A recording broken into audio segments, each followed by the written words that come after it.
Bienvenue sur marie-josée-harel.tv. Ici, on parle de spiritualité. On essaie de redéfinir ce qu'est le spirituel, puis on essaie surtout d'ajouter du spirituel dans notre quotidien.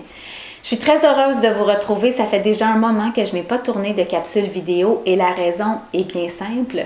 C'est que je vis une période de mon cheminement actuellement qui est un peu plus nuageuse, un peu plus opaque. J'ai ce grand désir, comme vous le savez, de travailler à ce que la spiritualité prenne sa place dans le discours social.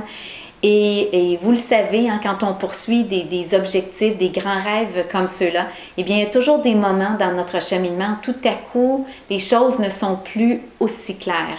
Et ce que j'ai expérimenté au cours des derniers mois, c'était l'impression de vivre une forme de paralysie intérieure, comme si je sentais que je devais aller plus en profondeur dans ma démarche, mais aussi dans mon message ou dans ce que j'ai apporté, puis qu'il y avait quelque chose qui bloquait ici. Et très souvent, quand on vit une forme de blocage à l'intérieur de nous, on essaie de s'arranger un peu tout seul avec ça, surtout si on chemine, on lit des livres, on a déjà des outils qui peuvent nous servir, mais moi j'avais l'impression qu'aucun outil ne pouvait venir à bout de cette forme de blocage et j'ai décidé de m'engager une coach privée, de vraiment faire cet investissement pour mon propre ressourcement. Et au cours des dernières semaines, il y a vraiment de très belles choses qui ont jailli de ce coaching-là, dont un grand ménage aussi dans mes croyances. Quand on vit une période de remise en question, une période de doute dans notre cheminement intérieur, c'est clair qu'on est appelé à faire un grand ménage. Puis c'est toujours pour, je dirais, un plus grand saut dans la lumière et c'est aussi pour se défaire de perceptions qui ne conviennent plus. Et la prière que j'ai le plus répétée au cours des dernières semaines, c'est une prière qui vient du livre Un cours en miracle et qui est toute simple, où je m'adressais au divin, peu importe le nom qu'il a pour vous, que ce soit Dieu, l'énergie, la vie, la lumière, peu importe.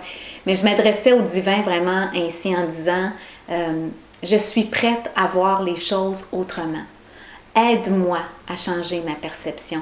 Aide-moi à voir les choses différemment. Et c'était vraiment une prière de grande ouverture, en admettant que je n'avais pas toutes les réponses et que peut-être ma perception n'était pas si juste que ça et que j'avais besoin d'être renouvelée dans cette perception. Et je peux vous garantir que l'univers ne reste pas indifférent à une prière comme celle-là et qu'il y a plein de choses qui bouillonnent en moi en ce moment et que vous allez sûrement pouvoir vérifier au cours des prochains mois de nouveaux projets, de nouvelles inspirations.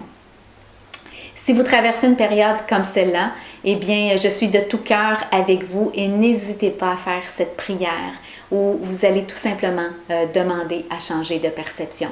J'aimerais beaucoup vous entendre sur ce sujet. Quels sont vos trucs et vos astuces quand vous vivez une période où les choses sont un peu plus nuageuses, un peu plus opaques? Laissez un commentaire directement sur Facebook, sur ma page Marie-Josée Harel ou encore sur mon vlog directement marie-josée-harel.tv.